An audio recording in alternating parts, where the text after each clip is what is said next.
안녕하십니까. 코이카 시민사회협력실 노대영입니다. 오늘 저희 시민사회 협력 프로그램 제안형 파트너십 사업 공모 설명회에 참석해 주신 여러분들 모두 환영합니다. 아침부터 모시게 되었는데요. 사무소들과의 시차를 고려해서 이번 설명회 같은 경우는 조금 아침 일찍 이례적으로 진행을 하게 되었습니다. 온라인으로 회의를 하고 설명회를 하는 방식이 너무 당연해지다 보니까 저희가 좀 사무소와의 이런 동시간 접속, 참여, 질의응답들이 가능하도록 행사들을 많이 진행하고 있는데요. 현지 시간 제가 알기로 지금 벌써 저녁 7시, 8시가 넘은 것으로 알고 있습니다. 이게 좀 동료 간에 서로 착취하는 방식이 되는 게 아닐까 좀 걱정스럽기는 하고요. 어쨌든 시간 내서 참석해 주신 사무소 동료 여러분들께도 감사를 드리고 또 오늘 많이 들으러 와주신 시민사회 협력 파트너들께 다시 한번 감사드리겠습니다. 저희 설명회를 시작하면서 먼저 시민사회 협력실 김은섭 실장님 모시고 인사 말씀 듣도록 하겠습니다. 파트너 기관 여러분들께 먼저 공모 설명회에 참석해 주신 데 대해서 깊은 감사의 말씀을 드리겠습니다. 제안형 파트너십 사업은 우리가 기존에 파트너 기관이 자체 발굴한 사업에 대해 심의를 거쳐 지원하던 방식과는 달리 협력국 정부와 이 코이카 해외사무소의 수요에 대해 이 파트너 기관께서 사전 조사를 거쳐서 제안서를 제출하는 방식으로 진행되는 공모 사업입니다. 코이카는 우리 전체 해외사무소를 통해서 정부 ODA 종료 사업의 사후 지원, 신규 정부 사업 발굴 예정 분야의 파일럿 형태의 지원, 그리고 지역사회와 현지 NGO 지원 등 3가지 분류로 사업 계획을 접수하였고, 내부 검토를 거쳐서 12개국 20개 사업 컨셉 노트를 금일 공개하고자 합니다. 제안형 파트너십 사업은 정부 ODA와 시민사회 간 협업의 접점을 확대하고 향후 연계 활동을 격려하기 위해서 기획되었습니다. 올해 2월에 발표된 정부 시민사회 파트너십 기본정책 이행 방안에서 제시한 정부 ODA와 시민사회 사업의 연계 강화 정책의 일환이기도 합니다. 해당 공모사업을 통해서 우리 시민사회가 코이카 사무소와 협업을 통해 새로운 사업 기업으로 인식을 하거나 혹은 정부 ODA 정책 이행에 참여할 수 있는 계기로 활용하시기를 저희들은 기대하고 있습니다. 코이카는 또한 시민사회의 역량과 전문성을 우리 정부의 국가별, 분야별 ODA 프로그램에 투입할 수 있어 상호 윈윈의 관계 형성이 가능하리라고 보고 있습니다. 작년부터 시작한 시민사회 협력 프로그램 다각화 다양한 노력은 지금까지 전략형 파트너십 사업, 또 성장형 파트너십 사업, 진입형 파트너십 사업, 그리고 제안형 파트너십 사업 공모를 도입함으로써 정점을 찍고 있다고 말할 수 있습니다.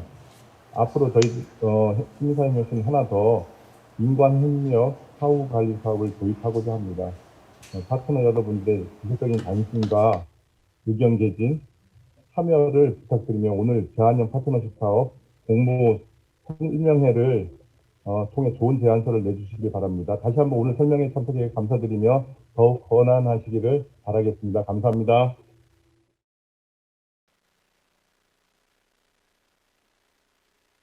실장님 인사 말씀 들으셨습니다. 온라인으로 중계해서 하려고 하다 보니까 조금 쉽지가 않네요. 기술적인 어려움을 양해해 주시면 감사할 것 같습니다. 오늘 제안형 파트너십 사업 설명회 지금부터 시작하도록 하겠고요. 제가 진행하는 과정에서 사실 안내가 나가고 나서 많은 시민사회 파트너분들께 연락을 받았습니다. 도대체 제안형은 뭐냐? 요즘에 왜 이렇게 뭘 자꾸 이름을 만들고 바꾸냐 이런 말씀들을 많이 하시더라고요. 저희가 실장님 말씀 주셨지만 협력사업 다각화를 추진하는 과정에서 좀 여러 가지로 맞춤형으로 저희 정부의 정책적인 수요도 반영할 수 있는 형식도 해보고 또 신규로 진입하시는 기관들에게도 좀 맞춤형으로 같이 진행을 해보는 이런 여러 가지 형태의 변화를 좀 시도를 하고 있습니다. 과정에서 좀 불편하신 점들이 있다든지 혹은 추가적인 설명이 필요할 때는 언제든지 제언을 해주시면 저희가 또 적극적으로 반영할 수 있도록 하겠습니다. 오늘은 사무소 그리고 수원국 협력국 정부에서 제안한 제안 사업들에 대해서 설명을 드리는 날이고요. 먼저 PT 보시면서 진행해 볼 수 있도록 하겠습니다. 네, 시민사 협력 프로그램 제안형 파트너십 공모 설명회 개요에 대해서 먼저 말씀을 드리겠습니다. 개요를 진행한 후에는 사업별로 소개를 하게 될 것이고요. 오전 세션에는 현재 늦은 시간 참석해주고 계신 중남미 사무소분들과 함께 중남미 사업에 대해서 소개를 드릴 거고요. 그리고 이어서 제안형 사업 추진 관련 유의사항에 대해서 말씀을 드리도록 하겠습니다. 먼저 공모 개요입니다. 제안형 파트너십 사업은 기존의 자유 형식으로 추진되는 시민사회 협력 프로그램, 저희가 현재는 성장형 파트너십 사업이라고 부르고 있고요. 과 다른 점은 하나라고 볼 수 있겠습니다. 사업의 컨셉에 대한 발굴을 코이카의 본부와 사무소가 협력국 정부와 협의를 해서 만들어낸다라는 점이 가장 큰 다른 점이라고 볼 수 있겠습니다. 기존의 파트너들께서 자율적으로 본인들이 활동하시는 커뮤니티에서 발굴하시던 사업의 형태가 아닌 보다 정부의 수요나 혹은 정부 간 협력의 수요에 기반해서 시민사회 협력의 모듈을 사용하는 형태라고 보시면 좋을 것 같고요. 이렇게 추진을 하게 된 목적은 시민사회 파트너들께서 가지고 계신 현장의 전문성들을 저희가 좀 협력국 대상국들의 정부의 개발 수요와도 확장해서 접목해 보고자 하는 취지로 진행을 했다고 좀 보시면 될 것 같습니다. 그래서 주요하게 저희가 사업 수요를 발굴할 때는 예를 들어 볼리비아면 볼리비아 정부의 CP에 좀 연계되어서 발전할 수 있는 좀 파일럿 형태의 사업을 한다든지, 혹은 프로젝트를 정부 간으로 진행을 하고 나서 후속적으로 연계를 할 수 있는 방법을 고민을 한다든지, 또 이와 별도로 좀 국가 내에서 지역사회나 NGO의 지원이 필요로 한다고 판단되는 수요가 있을 경우에 이것을 사무소가 적극적으로 제안하는 방식으로 좀 수요를 발굴해서 여러분들께 안내를 드린다고 보면 좋을 것 같습니다. 또 기존에 저희의 진입형, 성장형, 전략형 같은 경우는 통상적으로 N-1년도 2022년도의 사업을 2021년에 발굴해서 안내를 드렸었는데요. 지금은 N년 사업 발굴, 즉 2021년도 금년에 착수할 사업들을 좀 발굴한다고 보시면 될 것 같습니다. 물론 이제 선정과 공모의 과정이 있기 때문에 통상적으로 하반기, 3분기 정도에 사업이 착수가 될 수 있을 것으로 저희는 예상하고 있습니다. 네, 추진 방식입니다. 먼저 당연히 수요가 발굴이 돼야겠죠. 저희가 올해 같은 경우는 4월에 기존의 사무소에서 연중에 발굴해 놓은 수요들을 최종적으로 접수를 했고요. 이에 대해서 내부적으로 저희의 정책 부합성이라든지 추진 필요성, 그리고 시민사회 협력이라고 하는 모듈을 활용해서 하는 것들이 적정한지 등에 대해서 검토를 마쳤습니다. 그래서 여러 가지 검토를 거친 끝에 12개국의 20건의 사업 수요를 저희가 확정했다고 안내 드릴 예정입니다. 그리고 오늘 공모 설명회를 실시하고 있고, 저희가 7월까지 파트너 기관께서 저희의 컨셉 노트를 바탕으로 사전 조사 및 제안서 작성을 실시하시고, 그리고 8월, 9월 중에 빠르게 서면 면접 심사를 거쳐서 후보자 사업 선정 및 실행 협의를 늦어도 10월까지는 마치고자 하고 있습니다. 이 일정은 사실은 저희가 조금 가급적이면 빠르게 당기려고 하고 있고요. 제안서 작성이나 사전조사에 들어가는 시간을 줄일 수는 없기 때문에 통상적으로 저희가 설명회 이후에 2달 정도의 시간을 드리고 있고요. 그 이후에 심사나 협의의 과정들에 있어서 가급적 임팩트 있게 진행을 하도록 실무적으로 노력을 해나갈 예정입니다. 제안형 파트너십 사업은 그러면은 어느 정도 예산이 있느냐, 이런 부분들이 좀 궁금해 하실 수도 있고, N-1년으로 보통 사업을 선발해서 정부 기재부에 예산을 요구하는 걸로 알고 있는데, 어떤 예산으로 별도로 진행이 되는 거냐, 이 정부에서 제안한 사업 하느라 기존의 NGO들이 자율적으로 발굴하던 사업 예산을 혹시 좀 배분하는 것은 아닌지, 그런 취지면은 좀 또 시민사회 분들에게 여러 가지로 이견이 갈릴 수가 있는 점도 있지 않습니까? 그래서 저희가 어떤 식으로 고민을 했는지 좀 공유를 드리자면, 통상적으로 저희가 N-1년도 올해 사업 기준으로 하면 작년 4분기 정도의 정부 예산안을 확정하게 되고요. 이 예산들이 이제 전략형, 진입형, 성장형 사업들 공모를 통해서 선발된 사업들에 배정이 되게 됩니다. 사업이 배정이 되면 아시다시피 1월부터 늦게는 2월, 3월에 걸쳐서 약정이 체결이 되고 사업을 착수하도록 되어 있고요. 약정 체결 과정에서 심사 때 내셨던 예산 구조 대비 규모가 일부 조정이 된다든지, 연차별로 이미 사업을 해보신 파트너들은 아실 것 같아요. 연차별로 첫 해에 조금 약정 체결이 늦어져서 차년도로 예산 비중을 조금 조정을 한다든지, 이런 실무적인 과정에서 생겨나는 잔여 예산들이 생기게 됩니다.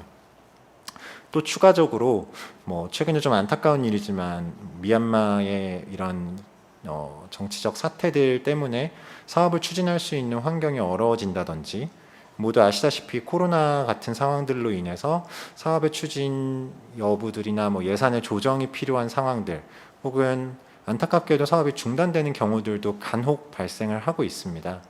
이런 경우들에 상시적으로 발생되는, 저희는 이제 불용 예산이라는 표현을 쓰고 있는데요. 사업비 안에서 불용 예산이 통상적으로 연 단위로 작게는 몇 억에서부터 크게는 상황에 따라 몇십억에 이르는 돈들이 발생을 하고 있습니다. 저희가 현재 전략형, 진입형, 성장형 사업으로 배정되는 예산이 연간 330억 원 규모 정도 될 정도로 상당히 예산이 커졌고, 사업을 추진하는 환경이 복잡 다단한 개도국에서 일어나다 보니까 더더욱이 이런 식의 예산들이 발생할 수밖에 없는 것들이 더욱 가중되고 있습니다. 그래서 이런 예산들이 N년도로 적기에 발굴되는 이제 어떤 정책적인 수요나 협력국 정부 혹은 쿠이카의 수요들에 맞춰서 시민사회로 다시 들어갈 수 있도록, 그 예산 그 자체로 불용되지 않고 다시 들어갈 수 있도록 한다는 취지에서도 제한형 사업이 N년도에 적기에 발굴되는 방식이 조금 적정하지 않을까라고 기획 취지에서 고민을 했었고요. 그래서 이런 것들이 실질적으로 결국은 330억 전액이 불용되거나 없어지는 일 없이 오롯이 다 시민사회와의 파트너십에 좀 더 효율적으로 쓸 수 있지 않을까라고 저희는 기대를 해보고 있습니다. 그래서 그러면 가용 예산이 연도별로 다를 텐데, 예를 들어서 올해 저희가 20건의 컨셉 노트를 올려서 그 중에 5건이 선정이 됐다고 하면 5건에 선정된 것에 중에서 예산 범위가 허용하는 것이 3건이다. 이러면 나머지 2건은 어떻게 되나요? 라고 물으실 수 있을 것 같습니다. 그 경우에는 3건은 우선적으로 후보 사업으로 추진이 되고, 나머지 2건은 예비 사업의 형태, 기존에도 잘 알고 계시는 예비 사업의 형태로 추진을 하게 됩니다. 예비 사업은 사실은 선정을 개런티 할 수는 없는 상황이지만, 이런 가용 예산이라고 하는 부분들이 항상 상시적으로 변화하는 환경에 따라서 조금씩 바뀔 수 있기 때문에 당해년도 혹은 차년도에 연결해서 간혹 예비 1순위 혹은 예비 2순위 사업들이 추진되는 경우들이 발생하곤 합니다. 하지만 이런 상황들은 결국 가변적이라는 점들은 다시 한번 주지해 주시면 감사할 것 같습니다. 네, 심사 방식은 기존의 심사와 동일합니다. 제안서를 제출해 주시면 제안서 스크리닝을 진행하고 서면 심사와 면접 심사를 거쳐서 80점 이상, 평균 80점 이상의 고득점을 대신 기관의 사업 제안서를 채택하게 됩니다.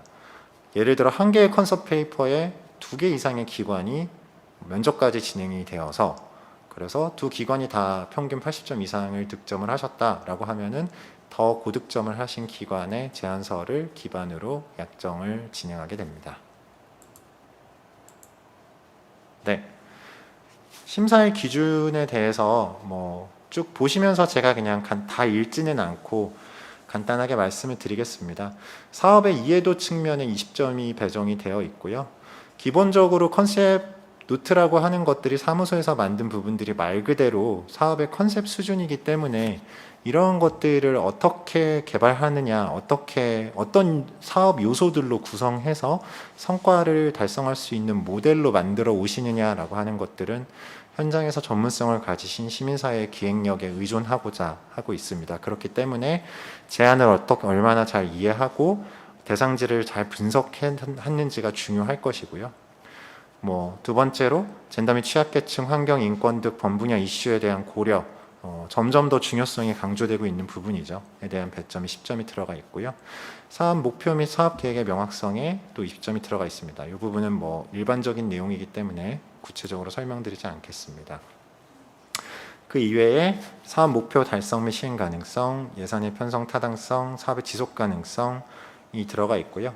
사업 전담 직원 및 책임자의 역량, 그리고 본부와 현지가 연계 및 사업 관리 체계가 일반적인 사업에 비해서 일부 조금 배점이 중요하게 배정이 되어 있는 점을 확인하실 수 있습니다. 그래서 서면 심사 같은 경우에는 정성 점수로 100점을 배정하고 있고요. 면접 심사 같은 경우에는 일부 사업 이해도, 고려 반영 등에 있어서 일부 점수적인 차이들이 존재하고요. 하지만 내용들은 쭉 보시고, 한 가지 다른 부분이 이제 정량 점수, 여기 보시면 파트너 기관의 재원 분담 초과 비율과 청년 일자리 창출에 대한 내용, 그리고 기존의 사업을 추진하신 경우에는 민간인력 사업 주의 제재 이력이 들어가 있습니다. 이 내용들은 아시다시피 성장형 파트너십 사업과 동일하게 적용되는 부분이고요. 재원 분담 초과 비율 같은 경우에는 재원 분담에 있어서 일부 어느 정도를 더 추가적으로 하겠다든지 이런 커미트먼트에 대한 저희의 평가라고 보시면 될 것 같고, 청년 일자리 창출은 사업을 추진하는 과정에서 만 34세 이하 청년들을 채용 혹은 채용하기 위한 계획들을 제출하셔서 점수를 받고, 사업 추진간의 청년들, ODA 분야에 진출하시는 주니어 전문가들을 채용하셔서 사업을 진행하시도록 저희가 제안해 드리고 있습니다. 공모 일정을 말씀드리겠습니다. 공모는 오늘 13일 설명회, 그리고 17일부터 공모에 정식적으로 착수를 한다고 보시면 될 것 같고요. 2달 동안 제안서를 준비하실 기간이 주어집니다. 7월 말 8월 초에 걸쳐서 사전 스크린 및 서면 심사, 8월 중순에서 말 사이에 면접 심사가 예정되어 있는데요. 이 일정을 저희가 앞서도 말씀드렸다시피 가급적 컴팩트하게 진행할 수 있도록 최대한 노력을 할 예정입니다. 제안형 사업이 현재 20건의 컨셉 노트가 올라가 있는데 모두가 매칭이 안 될 수도 있고, 또 서면이나 면접 심사 같은 경우들도 분야별로 성장형 파트너십처럼 아주 큰 규모로 진행이 되지는 않을 것으로 예상하다 보니까 가능하다면 조금 컴팩트 있게 진행하도록 노력하겠습니다. 그리고 빠른 시일 안에 끝나는 사업부터 결과 안내 및 후보 사업 실행협의 착수가 진행될 예정입니다. 네, 여기까지 공모에 대해서 간단히 말씀을 드렸고요. 개요사항에서 사실 일반적으로 안내가 나가는 제안서를 어떻게 제출한다든지, 혹은 그 이외에 어떤 다양한 기본적인 안내들, 저희 안내서에 들어가 있는 내용들은 가급적 제외를 했습니다. 왜냐하면 오늘은 사업의 컨셉 노트에 대한 설명들이 좀 위주로 되어야 되기 때문에 그런 부분들은 양해를 부탁드리고요. 저희가 설명회 이후에 홈페이지를 통해서 저희 시스템, 신규로 제안하시는 경우에는 시스템에 어떻게 제안서를 올린다든지, 그리고 제안 과정에서 협의를 어떻게 한다든지, 이런 부분들에 대해서는 좀 추가적으로 안내 자료를 올릴 수 있도록 하겠습니다. 또 필요하신 사항들은 현재 채팅창에 계속 질의를 남겨주시면 저희가 정리해서 답변을 드리고, 후에 서면으로도 정리해서 답변을 FAQ 형태로 안내드릴 예정입니다. 그리고 이후에도 전화를 통해서 혹은 메일을 통해서 문의를 받도록 하겠습니다. 일단 여기까지 기본적인 소개를 마치고요. 이어서 사업별로 중남미 지역 7개, 3개 국가, 과테말라, 페루, 볼리비아의 사업별 소개를 진행하도록 하겠습니다. 아마 시간 순서로 가장 밤 시간이 늦은 볼리비아부터 진행이 될 것 같은데요.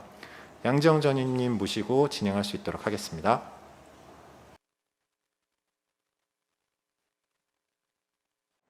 네, 안녕하세요. 저는 코이카 시민사회협력실에서 근무하고 있는 양지영이라고 합니다. 앞서서 노대원 과장님께서 말씀 주신 것처럼 오늘 사업별 소개 오전 시간에는 중남미 지역을 진행을 할 거고요. 사무소에서 앞서 제출해 주신 컨셉 노트를 제가 간략하게 소개드리고 혹시 첨언할 내용이나 사무소에게 질의 내용이 들어오면은 이제 사무소에 저희 마이크를 넘겨드리는 시간을 갖도록 하겠습니다. 먼저 저희 볼리비아 사무소부터 살펴볼 예정이고요. 볼리비아 사무소 같은 경우에는 4개의 사업을 총 제안을 해 주셔가지고 하나씩 살펴보면서 이제 설명을 진행하도록 하겠습니다. 볼리비아에서 처음 제출해 주신 사업은 저희 보건 분야 사업입니다. 이미 저희 그 국별 사업을 통해서 진행되었던 3차 한국병원 지원 사업의 사후관리 사업이고요. 해당 프로젝트 사업은 22년까지 진행될 예정입니다. 저희 사업을 통해서는 올해 착수를 진행을 하고 이제 24년도 12월까지 진행을 할 예정입니다. 오늘 컨셉 노트를 소개해 드리면 이렇게 저희 사무소에서 제안해 주신 예산과 또 연별로 지원하고자 하는 예산이 나와 있을 예정인데요. 사실 이거는 사무소에 제안 주신 예산이고 저희 시민사회 파트너들이 이제 예산을 작성을 하실 때는 이 금액을 상한으로 두시면서 저희 코이카 분담금과 파트너 분담금을 적절히 편성하셔서 진행을 하시면 될 것 같습니다. 동사업 같은 경우에는 이미 저희 4월에 사무소에서 직접 현재 보건체육부와 같이 그리고 에랄도 병원 관계자와 협의를 진행을 하셨고요. 이 사업 같은 경우에는 이미 에랄도시가 굉장히 젊은 층의 인구들이 구성되어 있고 또 이미 병원 지원도 되어 있음에도 불구하고 여전히 모자보건에 취약한 성향이 있기 때문에 해당 사항을 보완하기 위해서 사후관리 사업을 진행을 하려고 합니다.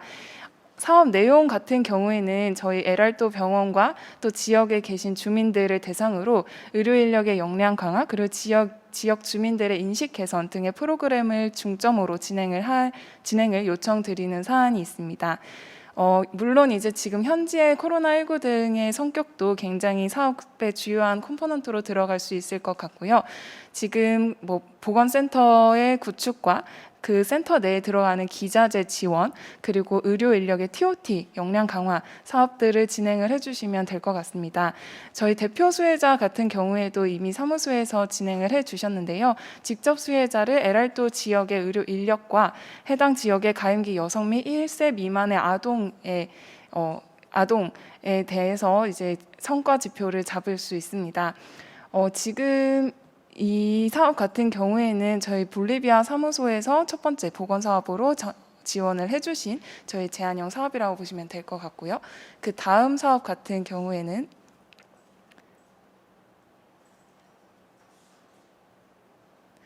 두 번째 사업은 볼리비아 사무소에서 교육 분야로 지원을 해주신 사업입니다. 이 사업은 기술 직업훈련원을 이미 구축한 역시 프로젝트 사업의 사후관리성 사업으로 들어가고 있고요.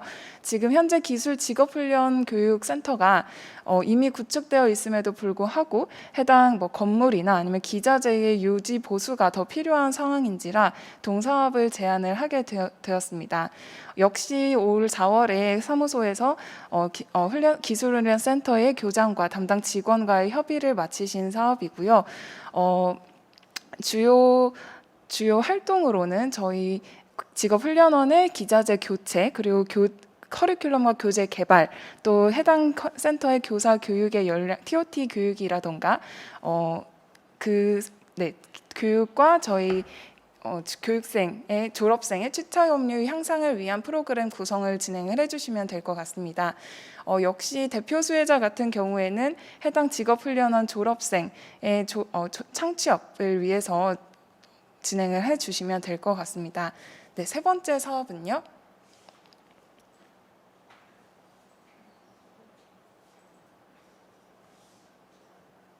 세 번째 사업은 역시 교육이나 보건에 해당되는 분야 사업인데요. 해당 분야 같은 경우는 저희가 공모를 제시할 때 한 가지 분야로 추려서 올릴 예정입니다. 동사업 같은 경우에는 이제 라파주와 산타크루즈 주에서 진행을 요청드리는 바 있고요. 이 사업은 앞선 2개의 사후관리성 사업과는 다르게 현지 지역 주민과 NGO를 지원하는 사업으로 제안을 해주셨습니다. 이 사업은 이제 현지에서 지금 진행되고 있는 코로나19 상황에 대응을 하기 위해서 특별히 꾸려진 사업이라고 보시면 될 것 같고요. 현재 도시 내에 있는 이제 어린이 대상으로 코로나19 전염성 질환에 대한 예방 그리고 방역 그리고 위생 습관 개선 활동을 진행을 해주시면 될 것 같습니다. 역시 요 사업 같은 경우에는 저희 방역 용품이나 이제 위생 캠페인, 의식 개선 등을 위주로 진행을 해주시면 될 것 같고요. 특히 손 씻기 시설이나 화장실 지원 같은 저 기자재 지원 역시도 포함될 예정입니다. 그리고 어린이들을 주요 대상으로 하고는 있지만 그 어린이와 관련된 교사분들 그리고 학부형분들에게도 역시 감염관리 활동을 진행을 해주시면 되겠습니다. 동사업의 대표 수혜자 같은 경우에는 이제 저희 사업을 통해서 감염관리 역량 개발된 교사의 수 그리고 환경이 개선된 학교의 수로 달성을 해주시면 될 것 같습니다. 네, 마지막 사업은요. 네, 저희 네 번째 볼리비아 사무소에서 제안 주신 농림수산 사업 관련해서 안내 드리고 있었는데요. 동사업 같은 경우에는 저희 역시 지역 주민과 NGO 지원 사업의 유형으로 제안을 주셨고요. 이미 현지에서 이제 스마트 온실을 구축하는 사업을 이제 진행하고자 제안이 되었습니다. 동사업 같은 경우에는 이제 현지에서 코이카와 또 코피아 그리고 미즈케 시청과의 협의를 통해서 제안이 되었고요. 아마도 이미 기술을 보유하고 있는 코피아와의 협력이 또 현지에서 더욱 중요하게 작용할 예정입니다. 주요 사업 컴포넌트는 이제 스마트 온실을 구축하고 적정 생산 기술을 전수하면서 농업 기법을 교육하는 그런 사업들이 진행이 될 예정이고요. 역시 사무소에서 제안 주신 대표 수혜자 수는 저희 구축된 스마트 온실의 이용을 통해서 생산력이 향상된 농가들을 취합하는 것으로 보시면 될 것 같습니다. 이렇게 네 가지 사업 이번에 제가 일단 일괄적으로 소개를 드렸고요. 혹시 동사업 관련해서 사무소 측에서 첨언 주실 내용들이 있을까요? 네, 사무소에서 첨언 주실 사항은 더 이상 없는 것 같고 혹시 관련해 가지고 좀 질의가 올라온 것들이 있을까요? 네, 혹시 저희 볼리비아 기술직업훈련원의 사업 같은 경우 개설되어 있는 과목이 무엇이 있는지 또 사업 관리를 원하는 과목이 있는지 질의가 들어왔는데요. 혹시 사무소에서 답변 가능하실까요?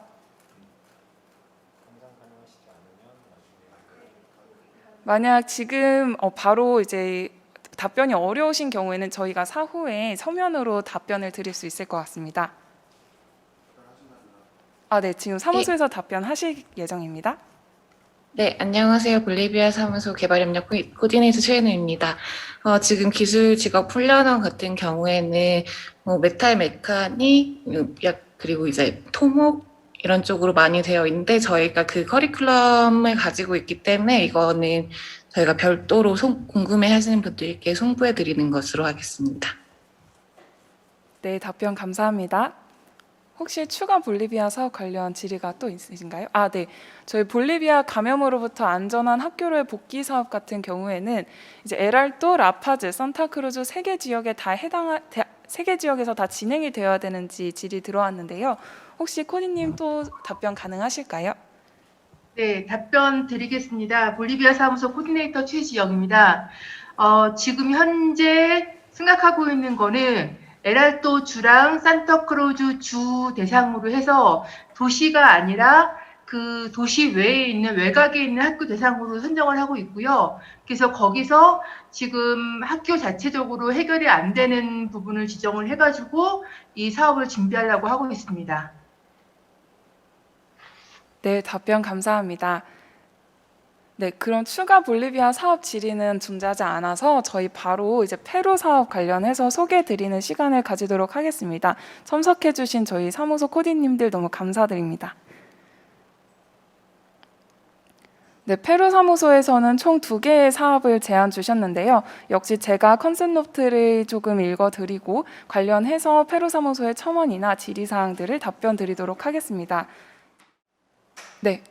저희 지금 보이시는 화면이 이제 저희 페루 사무소에서 지원 주신 보건 혹은 다분야 사업에 해당되는 사업인데요.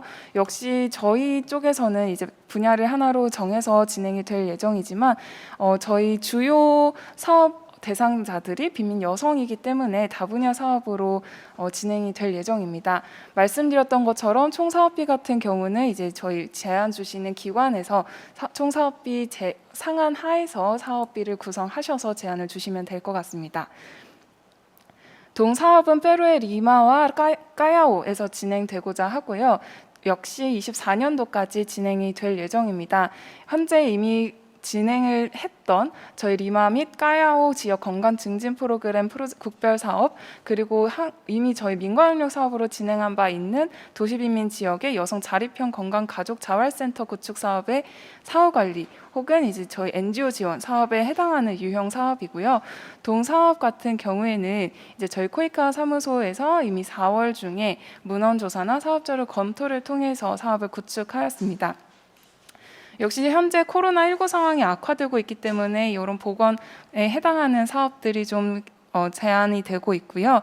저희 코이카의 대중남미 협력 전략에도 삶의 질 향상을 위한 여성 및 취약계층 역량 강화, 그리고 사회 안정망 확충 등이 포함되어 있습니다. 저희 코이카 이 동사업을 통해서는 이제 그 현지의 사업 저희 협력 네트워크 구축을 하는 것이라던가 아니면 수행 구조를 구축하고 사업 협의체를 운영하는 컴포넌트들이 들어가 있고요.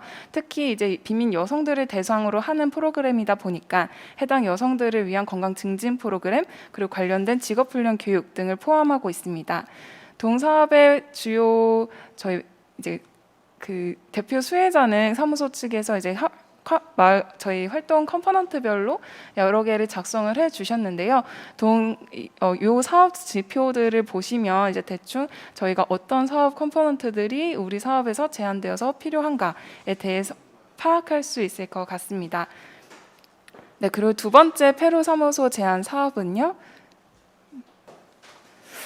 네, 그러면 저희가 지금 이 컨셉 노트 같은 경우에는 추후에 코이카 대표 홈페이지에도 저희가 게시를 할 예정이기는 해서 일단은 제가 저의 컴퓨터 안에 있는 저희 컨셉 노트를 보면서 구도로 설명을 드리고 이제 만약에 좀 질의사항이 있으시면 올려주시면 사무소에서 한 번 더 설명을 해드리는 쪽으로 진행을 하도록 하겠습니다. 저희 두 번째 사업 같은 경우에는 역시 보건 분야 사업이고요. 아마존 지역 주민 기초 보건 증진 및 소외 열대질환 경감 사업이라고 작성을 해주셨습니다. 동사업 같은 경우에는 저희 코이카 이퀴토스 보건소 건립 사업이라던가 아니면 아마존 지역 주민들의 삶의 질 개선을 위한 바이오 비즈니스 생산성 제고 및 응급 의료 체계 강화 사업이라는 프로젝트 사업을 진행한 바 있어서 이 사업들의 사후 관리비 현지 지역 주민 지원 사업으로 들어오셨고요. 총 사업 예산은 아까 앞선 사업과 동일하게 총 15억 원으로 지원을 해주셨습니다. 동사업은 역시 저희 코이카 사무소에서 4월 중에 이제 현지의 사업 자료 검토와 문헌 조사 실시를 통해서 제안이 들어왔고요. 역시 사업 대상 지역인 아마존 지역이 주재국 내에서도 코로나19 피해가 매우 크고 또 코로나19뿐만 아니라 열대성 질환도 심각하기 때문에 해당 사업을 통해서 그런 지역 주민을 지원하고자 하는 목표를 가지고 있습니다. 저희 코이카 사무소에서 제안하는 수행기관의 주요 활동들은요. 지역 특성을 고려한 커뮤니케이션 전략과 또 보건소와 현지 기관 간의 협업 네트워크 구축 등을 가지고 있습니다. 역시 저희 아마존 동사업의 대표 수혜자가 이제 또 사무소에서 활동별로 여러 건을 작성을 해주셨는데요. 제가 이제 화면이 안 나가기 때문에 좀 더 말씀을 드리면 보건 커뮤니케이션 활동 직접 수혜자로 이제 주요 활동으로 캠페인 혹은 아웃리치 그리고 라디오 방송을 들은 그런 사업 수혜자 수가 하나 있고요. 또 저희 의료 인력을 통한 순회 진료 또 아웃리치 활동의 실적 건수, 지역 주민의 진료 수혜자 수, 그리고 보건 커뮤니케이션 활동의 간접 수혜자와 교육 과정을 이수한 보건 인력 수가 저희 실적 목표치로 나와 있습니다. 이렇게 2개 사업 진행을 했고요. 혹시 관련해서 추가 첨언이나 이제 질의사항에 대한 답변 사무소가 진행을 해주시면 될 것 같은데 사무소 혹시 첨언하실 내용 있으실까요?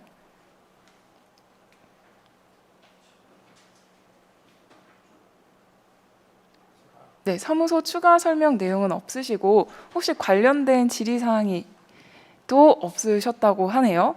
네, 역시 저희 추가 질의가 혹시 있거나 향후에 저희가 컨셉 노트 공개 이후에 이제 질의 사항이 생기는 경우에는 저희 코이카 쪽에 문의를 주시면 저희가 이제 사무소와 본부 쪽에서 답변이 나가도록 할 예정입니다. 네, 저희 그리고 유의사항 먼저 진행을 하고 그러면 컨셉 노트는 이제 화면이 공유가 되면 진행을 하도록 하겠습니다. 네, 다시 시민사회협력실 노대영입니다. 일단 저희 기술적인 문제로 좀 불편을 드려서 양해 말씀 부탁드리고요. 저희도 좀 이런 부분들을 새롭게 계속 시도를 하다 보니까 약간씩 어려움이 있는 것 같습니다. 저희가 지금 PPT로 진행되고 있는 사항 중에서 원래 사업을 소개한 다음에 유의사항을 다 말씀드리려고 했는데 이 내용을 좀 먼저 다 같이 들으신 후에 저희 남아있는 과테말라 그리고 못 보여드렸던 페루의 PPT까지 한번 페루의 컨셉 노트까지 같이 보여드릴 수 있도록 할게요. 질의에도 나오셨고 내용을 베이스로 질문들을 많이 주시고 계신데 전체적으로 나올 수 있을 만한 질문에 대해서 제가 생각한 부분들을 조금 말씀을 드릴게요. 요 PPT로 들어가기 전에 일단은 예산이나 이런 부분들이 보면은 확정이 되어 있는 것처럼 컨셉 노트가 잡혀 있고 그리고 뭐 사업 기간 그리고 기대하는 성과 지표 등의 개요들이 기본적으로 다 작성이 되어 있습니다. 그러면 이 내용들을 모두 다 지켜야 하느냐 하면 사실 그렇지는 않고요. 왜냐하면 사무소도 어쨌든 현재 컨셉 차원에서 사업을 가지고 계신 거고 그것을 저희 코이카에서 직접 기획한다고 할 때에도 당연히 조사를 하고 심층적으로 기획을 단계별로 업그레이드를 해나가는 과정에서 얼마든지 변경이 가능한 부분이라는 점, 사업이라는 것이 어쨌든 성장하는 생물과 같아서 되게 여러 가지로 변화할 수 있다는 점에 대해서는 모두 공감하시리라고 생각합니다. 그래서 좀 심도 있는 조사를 통해서 현장에서 진행을 하시고 만약에 맞지 않는 부분들이 있으면 저희가 그런 부분들 관련해서 또 이제 사업 심사 이후에도 뭐 사무소와 이런 요소들은 이렇게 조금 같이 고쳐 나가자 혹은 성과 목표를 함께 이렇게 조금 세팅해 보면 어떨까요? 이런 식의 협의의 과정들이 존재하기 때문에 어쨌든 기본적인 컨셉을 바탕으로 조사를 좀 진행을 해주시면 좋을 것 같습니다. 특별히 앞서도 말씀드렸지만 예산 규모를 뭐 컨셉 노트에서 한 1개년도에 2억 원이다. 조사를 해봤더니 2억 원으로는 택도 없다. 이거는 연간 최소 뭐 3억 이상은 들어가야 되는 사업이다. 조사를 통해서 그렇게 판단하시면 얼마든지 조정이 가능하다는 점 저희가 다시 말씀드리고요. PPT상의 유의사항 관련해서 말씀을 조금 드리겠습니다. 저희 첫 번째 유의사항을 보시면 저희가 제한형 사업의 특성상 아무래도 이렇게 하는 게 코이카의 컨셉에 맞나? 혹은 협력국 정부에서 이렇게 원하는 게 맞나? 이런 부분들에 대해서 조사 과정에서 여러 가지 의문점들이 드실 수 있을 것 같아요. 그래서 사실은 수요를 발굴하는 과정에서도 저희가 사실은 이런 부분들에 관련해서 상호 간에 뭐 이미 사무소가 조사를 하는 과정에서 현장에 계신 기관들의 의견을 묻는다든지 혹은 협력국 안에서 또 작은 커뮤니티 안에서 코이카에서 이런 걸 준비한다더라 이런 내용들이 오가는 경우들이 간혹 있는 것으로 알고 있습니다. 그래서 이런 질문을 주시는 경우가 있더라고요. 뭐 예를 들어 뭐 이런 컨셉의 사업들은 뭐 이런 기관들이랑 뭐 회의도 하고 하신 걸로 알고 있는데 그렇다면 특정 기관에서 수주하는 것이 아닙니까? 라고 오해를 하시는 경우들이 간혹 있어서 저희가 현장에서 당연히 사무소도 조사를 하는 과정에서 여러 가지로 컨셉을 검토를 했지만 사업의 심사 및 선정에 있어서는 엄격하게 공정과 형평의 원칙을 지키게 될 것입니다. 그렇기 때문에 공모에 실제로 착수한 이후에는 뭐 어떤 기본적인 심사 사업에 대한 컨설팅 등은 엄격하게 금지가 되고 있는 것이고요. 제안서가 제출이 되어서 복수의 기관이 경증을 하신다고 했을 때는 결국에는 제안서의 충실성, 사전 조사가 얼마나 잘 되었는가에 따라서 저는 그 우선순위가 갈리게 될 것으로 보고 있고요. 그런 부분들에 있어서 사무소의 컨셉이나 의도가 궁금하신 측면이 있다면 그런 팩트에 대해서는 또 얼마든지 질문이 가능하다는 점 참조해 주시면 감사할 것 같습니다. 그리고 네, 그렇다면 공모기간 중에 사무소랑 자유롭게 만나게 해줘야 되는 게 아니냐 계속 물어봐야 하는데 그리고 어느 정도까지 물어볼 수 있느냐에 대해서 파트너들도 궁금하시고 저희 사무소에서도 좀 궁금하실 것 같아요. 지금 화면이 나가고 있나요? 아, 네, 감사합니다. 그 파트너들이 궁금해하시는 사항들이 기본적으로 공모가 보통 5월 17일 날 저희가 착수를 하면은 접촉이 기본적으로 안 된다라고 하고 있는데 그러면 어떤 정보들은 물어봐야 되지 않을까? 우리가 뭐 협력국에서 뭘 원하는지 인터뷰를 하고 싶으면 어떻게 해야 되느냐? 파트너 부처의 연락처를 공유한다든지 어떻게 발굴하셨는지 배경에 대한 설명이 듣고 싶다. 이런 부분들에 대해서 사무소가 팩트 베이스로 안내를 해드리는 점들은 가능합니다. 이런 점들은 5월 17일 이후에도 연락이나 뭐 온라인 미팅 등을 통해서 충분히 진행하실 수가 있을 것 같고요. 다만 뭐 예를 들어 뭐 모자보건 사업을 하는데 사업 구성 요소에 뭐 인식 제고 요소를 넣을까요 말까요 이런 부분들에 대해서 사무소 의견은 어떠십니까? 이런 식의 사업의 세부 요소에 대한 컨설팅 및 의견을 주고받는 형태는 가능하지 않는다는 점 다시 한번 주지드리고 싶습니다. 사업의 기획 배경에 대해서는 설명을 드릴 수 있겠지만 같이 컨설팅을 하는 단계나 협의를 하는 단계는 심사가 끝난 이후의 실행협의 단계에서 가능하기 때문에 이런 부분들은 본인 주지를 해주시면 좋을 것 같고요. 그래서 근데 다만 조사 과정에서 정부의 취지나 이런 부분들을 좀 더 잘 알고 싶다. 혹시 유관한 문서나 공개할 수 있는 자료가 있느냐라고 요청 충분히 하실 수 있고 만약에 존재하는 공개 가능한 자료들이 있다면 저희가 공유를 드릴 것이고 저희 사무소에서 만약에 특정 기관이 문의를 해서 주신 경우 저희 본부에도 공유를 해 주실 겁니다. 저희가 해당 내용들을 홈페이지에 전부 업데이트한 방식으로 일반에도 공개할 수 있도록 하겠습니다. 다만 저희가 뭐 기존의 어떤 특정한 공개 범위의 설정에 의해서 공개가 불가능한 자료들 같은 경우들은 공개가 어렵다는 점도 양해를 부탁드리겠습니다.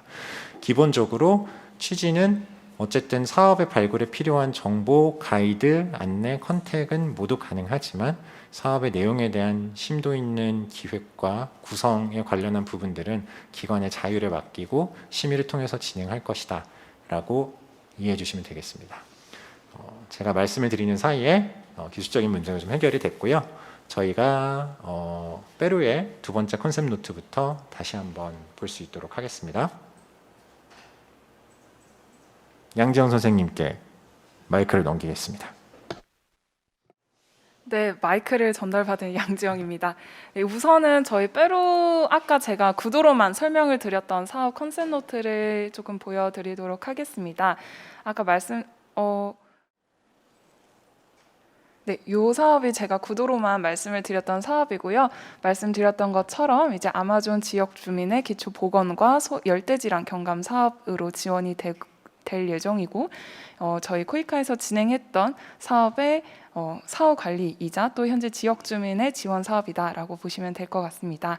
저희 주요 활동으로는 말씀드렸던 것처럼 현지 그 아마존 지역 특성상 지역 특성을 고려한 커뮤니케이션 전략 수립과 현지 보건소와 기관 간의 협업 그리고 주요 성과 목표에 나와 있듯이 저희 캠페인, 아웃리치, 그리고 순회 진료나 라디오 방송 등을 지역 주민에게 제공하는 사업 활동이다라고 보시면 될 것 같습니다. 그러면 이제 마지막으로 저희 중남미 지역에서 과테말라 사업 컨셉 노트를 마지막으로 소개해드리고 네, 오전 시간을 이제 마치면 될 것 같은데요. 저희 과테말라 사무소에서는 한 개 사업을 지원을 해 주셨었고요. 동사업은 이제 ICT 역량 강화를 위한 교육 사업으로 보시면 될 것 같습니다. 역시 3개년도 사업으로 구축이 되어 있고 총 6억 원의 총 사업비 상한을 갖고 있습니다. 동사업은 이제 앞서서 말씀드렸던 사후 관리나 지역 주민 사업과는 또 다르게 저희 사무소에서 계획하고 있는 23년도 신규 사업을 앞둔 파일럿 사업으로 한번 진행을 해보고자 하고 있고요. 주요 내용들은 이제 비대면 원격 교육 수요가 아무래도 요즘 시국 때문에 활성화되고 있으면서 ICT 역량 강화를 통한 교육 콘텐츠 생산과 제공에 두고 있습니다. 작년 11월부터 이미 코이카 사무소와 교육부 통해서 이제 수요를 확인을 하고 있었고 저희 제안형 사업을 제출하기 직전인 4월경에 교육부와 직접 세부사항을 실시한 바 있습니다. 동사업은 이제 저희 CP와는 완전한 연계성을 갖고는 있지는 않지만 현지에서 정말 주요한 수요가 발굴이 되고 있고 또 디지털 전환에 목적이 있는 만큼 역시 저희 코이카 제안형 사업을 통해서 파일럿 진행에 큰 의의가 있다고 보고 있고요. 주요 산출물을 보시면 현재 있는 초중등 교육의 온라인 교육 콘텐츠의 확대와 또 교원들의 ICT 역량 강화로 보시면 될 것 같습니다. 저희 주요 대표 수혜자 역시 해당 교육을 수료한 교사의 수, 또 온라인 콘텐츠 개발 건수, 그리고 해당 콘텐츠로 교육을 받은 수강 인원들로 구성되어 있는 것을 확인할 수 있습니다. 네, 그럼 혹시 과테말라 사무소에서 첨언해 주실 내용들이 있으실까요? 네, 사무소에 추가 첨언 사항은 없고 혹시 저희 질의응답 중에 들어온 건은 한 개, 저희 지나쳤지만 빼로 사업에서 한 가지 질의사항이 있다고 하는데 혹시 아직 빼로 사무소 저희 줌 안에 들어와 있으신가요? 네. 그러면 제가 질문을 한번 전달 드릴 테니까 답변 부탁드리겠습니다. 빼로 사업에서 PIH와의 협력은 필수인지 진행된 사업에서 현재 NGO로 활동하다고 알고 있어서 문의드립니다. 라는 질의사항이 하나 들어왔는데요. 혹시 사무소에서 답변 지금 가능하신가요? 네.